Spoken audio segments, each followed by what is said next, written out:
বলিনি যে তৃণমূলের স্লোগানটা কী ছিল, খেলা হবে।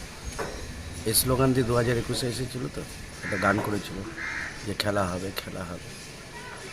তো তৃণমূল এখন আমাদের এই জেলাতে জনসাধারণের সাথে খেলা করছে। যদিও তাদের এই দলীয় ব্যাপারটা কোন্দলটা হচ্ছে তাদের দলীয় অভ্যন্তরীণ ব্যাপার, সেটা নিয়ে বিরোধী দল হিসাবে আমাদের বলার কিছুই নেই। কিন্তু এটা ভুললে চলবে না যে তাদের দলীয় কোন্দল হলেও তারা সরকারি পদে আছে। কেউ বিধায়ক আছেন, কেউ জেলা সভাপতি আছেন, এবং উনি আবার জেলা সভাপতির সাথে উনি আবার পৌরপিতা। তো প্রত্যেকেই সরকারি কোনো না কোনো দায়িত্বে তারা আছেন। তো সেই কারণের জন্য যে আজকে এদের এই নিজেদের কোন্দলের জন্য সমগ্র জেলাতে উন্নয়ন থমকে আছে।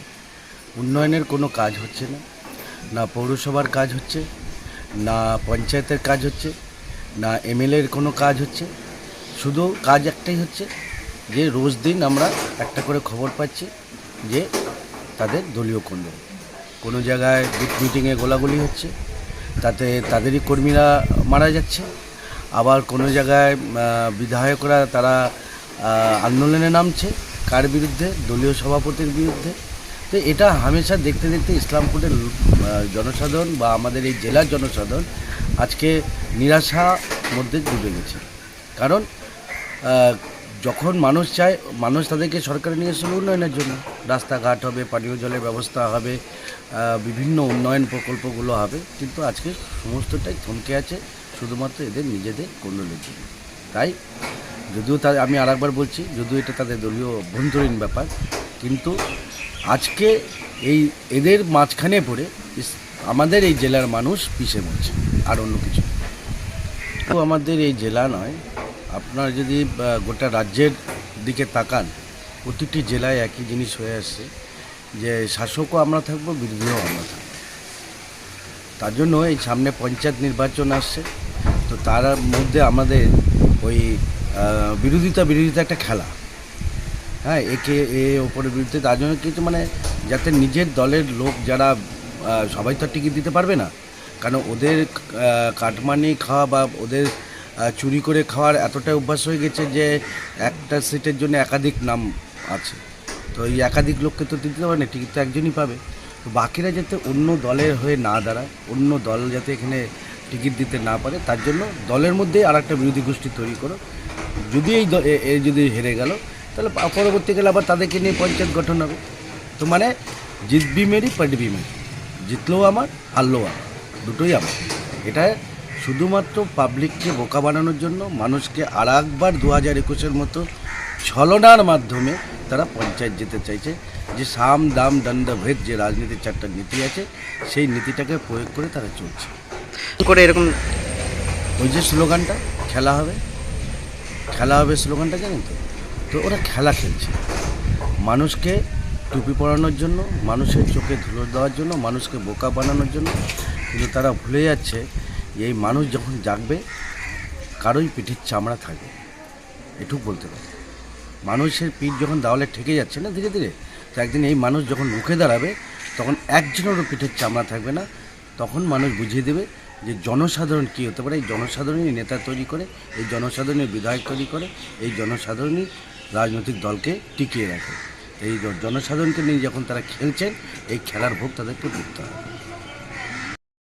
इससे पहले भी हमने बोला है कि ये दोनों शख्स या शख्सियत की लड़ाई में आम आवाम पीसी जाती है। यहाँ के इस्लामपुर की जो तरक्की की रुकावट है, डेवलपमेंट में जो दरार है, वो ये दोनों की लड़ाई की वजह से है। और सिर्फ इतना ही नहीं, मैं ये न्यूज टुडे इंडिया के माध्यम से डंके की चोट पर चैलेंज दे करके, प्रूफ दे करके बोल सकता हूं कि ये दोनों की लड़ाई में सिर्फ तरक्की पे दरार या तरक्की नहीं रुकता है, बल्कि हमारे यहाँ के नौजवान नस्ल की जिंदगी भी बर्बादी के दहाने में है। क्योंकि एक साहब कहते हैं कि मैं चौधरीपंथी हूं, एक साहब बोलते मैं कन्हैयापंथी हूं। तो ये दोनों ग्रुप आपस में लड़ते हैं, और उस लड़ाई का नतीजा जो आप लोगों ने देखा, माटीगुंडा में देखा आपने, और जगह जगह आप देख रहे हैं जो छोटे छोटे बच्चे, नौजवान बच्चे जिनके हाथ में काम होना चाहिए, रोजगार होना चाहिए, वो बच्चे हथियार, बंदूक और बम बारूद से खिलवाड़ करके एक दूसरे की जिंदगी लेने पे तुलते हैं। तो हमारा कहना है कि उन लोगों की जो झगड़ा है वो क्या है नहीं है वो समझे, कन्हैया साहब समझे, करीम साहब समझे, लेकिन उससे हमारे इस्लामपुर के समाज का, आम लोगों का, गरीबों का, शिक्षा का, बेरोजगारी का, इस पर तो कोई चर्चा ही नहीं होता। डेवलपमेंट की कोई बात ही नहीं होती। इस्लामपुर के डेवलपमेंट रुका हुआ है, सारे ड्रेनेज इस्लामपुर के ब्लॉक पड़े हुए हैं, बरसात में पानी लग जाता है, उस पर कोई बात नहीं होती। इस्लामपुर 3 पुल से लेकर पाटागोड़ा का रास्ता इतना बेहाल है कि आदमी दुर्घटना में जख्मी हो जाता है। जिमठी से लेकर के जो भद्रक रामगंज वाला रास्ता है वो आधा रास्ता हुआ है, आधा रास्ता उठ के चला गया, नामो निशान नहीं मिल रहा है। इस पर किसी तरह की बात नहीं होती है। उससे मैं ये समझता हूं कांग्रेस के पक्ष रख करके कि इससे आवाम उन्नास का नुकसान होता है, आम पब्लिक का नुकसान होता है, इलाके का नुकसान होता है, डेवलपमेंट की तरक्की पे रुकावट होती है। ये बोलना चाहता हूं। मैं तो सिर्फ इतना कहूंगा कांग्रेस की तरफ से कि ये आम पब्लिक को ये बात समझने की जरूरत है कि एक साहब एमएलए हैं, जीते हुए एमएलए हैं, यहाँ के रिप्रेजेंटेटिव हैं, यहाँ के 1 लाख लोगों ने उनको वोट दिया है, लेकिन उसके बावजूद भी दूसरे ग्रुप को उनको मानने में ऑब्जेक्शन है, उनको फॉलो करने में ऑब्जेक्शन है। तो इस तरह का, जिस तरह ममता बनर्जी ने, उनकी पार्टी ने, उनका भतीजा ने, अभिषेक बंदोपाध्याय ने जिस तरह करीम चौधरी साहब का बेइज्जती किया, जिस तरह उनका अपमान किया, जिस तरह उनको जलील किया, तो ये यहाँ के लोगों को भी जलील करना हुआ, क्योंकि 1 लाख लोगों ने उनको वोट दे करके बनाया है और उसके बाद उस तरह उनको जलील कर रहे हैं। तो उस वजह से जब वो उस लड़ाई में उलझे हुए हैं तो ना करीम साहब कोई काम कर पा रहे हैं, ना कन्हैया साहब कोई काम डेवलपमेंट का कर रहे हैं। ये लोग सिर्फ कुर्सी के उसमें लगे हुए हैं कि मैं बड़ा हूं, वो कह रहे हैं मैं बड़ा हूं, लेकिन इसमें नुकसान तो अल्टीमेटली आवाम का हो रहा है, पब्लिक का हो रहा है, शिक्षा संस्थान का हो रहा है, डेवलपमेंट का हो रहा है। बेरोजगारी की कोई बात ही नहीं हो रही है। बच्चे जो बेरोजगार पड़े हुए हैं बंबई, दिल्ली, हरियाणा, पंजाब जा रहे हैं। तो मैं नौजवान नस्ल से कह रहा हूं कि आप लोग इस झगड़े में ना पड़ करके, आज वो लोग झगड़ रहे हैं, जिससे आपने ही बताया, कल वो लोग फिर एक ही चेयर में बैठते हैं, एक ही टेबल में बैठ करके हंसी मजाक करते हैं, गले मिलते हैं। तो इसमें आम लोगों को कोई फायदा तो नहीं होता इन दोनों की लड़ाई में, लेकिन आम लोगों का नुकसान होता है, इलाके की तरक्की रुक जाती है, उसमें दरार आता है। देखिए, उसके लिए तो मुझे बोलने की कोई आवश्यकता नहीं है। यहाँ का एक बच्चा भी ये जानता है कि एक आदमी 55 साल से यहाँ एमएलए है और एक आदमी 25 सालों से म्युनिसिपैलिटी का चेयरमैन है। उसके अलावा ये दोनों परिवार के इर्द गिर्द ही राजनीति घूम रही है। बाकी जितने भी नौजवान झंडा बरदार हैं, आलम बरदार हैं, जो उनके पीछे जिंदाबाद जिंदाबाद करने वाले हैं, उन बच्चों को आज तक किसी जगह ना कोई पॉलिटिकल स्थान मिला है, ना सोशल स्थान मिला है, ना एजुकेशनल स्थान मिला है।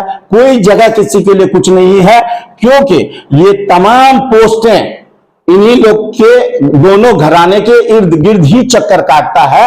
ये मैं आपके कैमरे के माध्यम से स्पष्ट करना चाहता हूं कि ये दोनों परिवार ही हुकूमत कर रही है और आने वाले वक्त में भी ये लोग यही चाह रहे हैं। तो इसलिए हमारे यहाँ के नौजवानों को जो तरक्की पसंद है, जो इलाके में तरक्की चाहते हैं, जो चाहते हैं कि शिक्षा संस्थान बेहतर हो, एजुकेशन और तालीम अच्छा हो, हमारे यहाँ के बच्चे बंबई, दिल्ली, हरियाणा, पंजाब में मजदूरी करने ना जाए, वो आगे बढ़े, वो इंजीनियर बने, वो डॉक्टर बने, वो लॉयर बने, वो आईएएस बने, वो आईपीएस बने, वो सियासत में भी अपना अच्छा मकाम कायम करे, वो बिजनेस के फील्ड में जाके अच्छा मकाम कायम करे, हर फील्ड में तरक्की हो।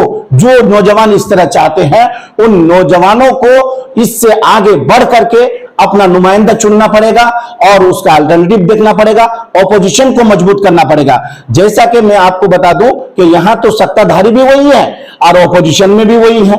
चौधरी साहब जीते हुए एमएलए हैं और उन्हीं का एक ग्रुप है वो ऑपोजिशन में है। तो यहाँ ऑपोजिशन का तो कोई काम ही नहीं है। तो ये दोनों ही आपस में सारी चीज को तय करते हैं, लेकिन उससे ये होता है कि आवाम को नुकसान होता है, समाज को नुकसान होता है, तरक्की रुक जाता है। इसलिए ये दोनों से उठ करके यहाँ के नौजवान नस्ल को, जो नौजवान पढ़े लिखे तबका है, उनको आगे बढ़ना पड़ेगा। यहाँ की सियासत की बागडोर को संभालना पड़ेगा। यहाँ की तरक्की के रास्ता को हमवार करना पड़ेगा। तभी जाकर के इस्लामपुर तरक्की कर सकता है, फूल फल सकता है।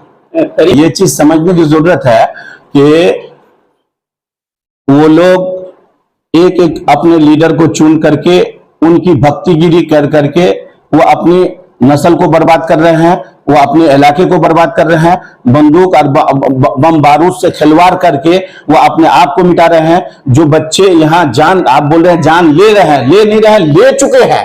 कितने लोगों की जान जा चुकी है मैं आपको बता सकता हूं कि भुजंगा में 2 मर्डर हुआ है। एकरामुल का मर्डर हुआ है, इम्तियाज के भाई का मर्डर हुआ है, ये शाहनवाज साहब का मर्डर हुआ है। इस तरह के इलाके में जो मर्डर होता है, लूटपाट होता है, एक दूसरे पर बम बारूद से हमला होता है, तो ये तो समाज के आम उन नौजवान का मर्डर हो रहा है जो जिंदाबाद जिंदाबाद करके इनके पीछे फिर रहे हैं। उनको मिलता कुछ नहीं है, उनको मिलता है बाबा जी का ठुल्लू। और लोग कुर्सी में बैठ के आयशो आराम दूसरे लोग कर रहे हैं। एमएलए कोई होते हैं, चेयरमैन कोई होते हैं, डिस्ट्रिक्ट प्रेसिडेंट कोई होते हैं, लेकिन ये बच्चे जो है हथियार उठा करके उन लोग के लिए जान देते हैं जो लोग आज लड़ते हैं, दूसरे दिन फिर टेबल टॉकिंग करते हैं, हंसी मजाक करते हैं, गले मिलते हैं। तो ये सारी सियासत को बच्चों को समझना पड़ेगा और समझने के बाद यहाँ के सियासत के बागडोर को अपने हाथ में लेना पड़ेगा। और मैं नहीं कहता हूं कि ये मुझे लीडर बनाए, बल्कि ये बच्चे जब आगे बढ़ेंगे तो उन्हीं में से कोई एक लीडर बनेगा जो अपने हमारे इलाके को ये कत्लो गारत से, ये लूटमार से, ये करप्शन से, ये दुर्नीति से जो पंचायतों में हुआ है, उससे हमारे इलाके को मुक्ति मिल सकती है। তৃণমূল কংগ্রেসের বিধায়ক আর তৃণমূল কংগ্রেসের জেলা সভাপতি, তৃণমূল কংগ্রেসের ব্লক সভাপতি, তাদের মধ্যে সম্পর্ক, তাদের মধ্যে সাংগঠনিকভাবে তাদের কি বোঝাপড়া, এ নিয়ে আমাদের মন্তব্য করবার কোনো বিষয় নয়। আমরা আমাদের রাজনীতি করছি, ওরা ওদের রাজনীতি করছে। কিন্তু তাদের দ্বন্দ্ব বা দ্বন্দ্বের বহিঃপ্রকাশ, যার ফলস্বরূপ আমাদের এলাকার কিছু ক্ষতি হচ্ছে। ক্ষতিটা এরকম, প্রথম কথা হচ্ছে যে বিধায়কের বক্তব্য অনুযায়ী আমরা তো বলছি, বিধায়ক নিজেই তার দলের ব্লকের যে তৃণমূল কংগ্রেসের সভাপতি তাকে বলছে গুন্ডা, মাফিয়া ইত্যাদি কথা তিনিই বলছেন।